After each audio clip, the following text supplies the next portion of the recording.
this video, we will demonstrate how to access the Brine Line Flow Control. First, remove the secure clip and slide the Brine Line Flow Control elbow out of the valve body port. Next, remove the red housing out of the elbow and then unthread the compression nut.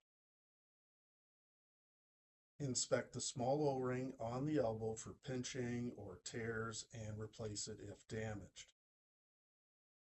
Prior to placing it onto the elbow, ensure to apply a light amount of silicone grease to the O-ring and then rethread the compression nut into place.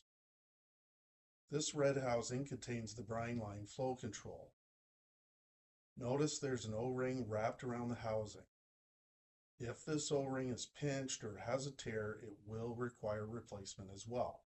Next, pry the two halves of the red housing apart to expose the tiny rubber flow control.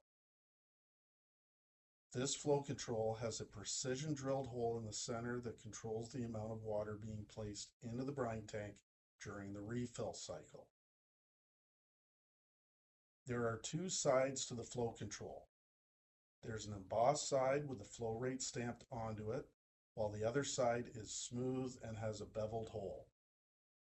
As you can see, there are other colors and sizes available, but for this example, a 0.7 gallon per minute flow control is being used. If a replacement is needed, you must use the same color and size. Carefully clear any possible debris from the flow control without damaging the hole. If there's any blockage in this flow control, it will negatively affect the amount of water being placed into the brine tank. There is a proper orientation when placing the flow control back into the plastic red retainer.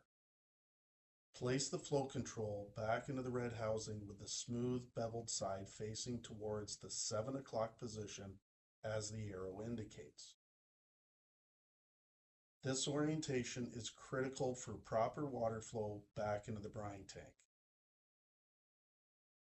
Then place the other half of the red housing into position, apply a light amount of silicone grease to the O-ring, and place it back into place in the housing.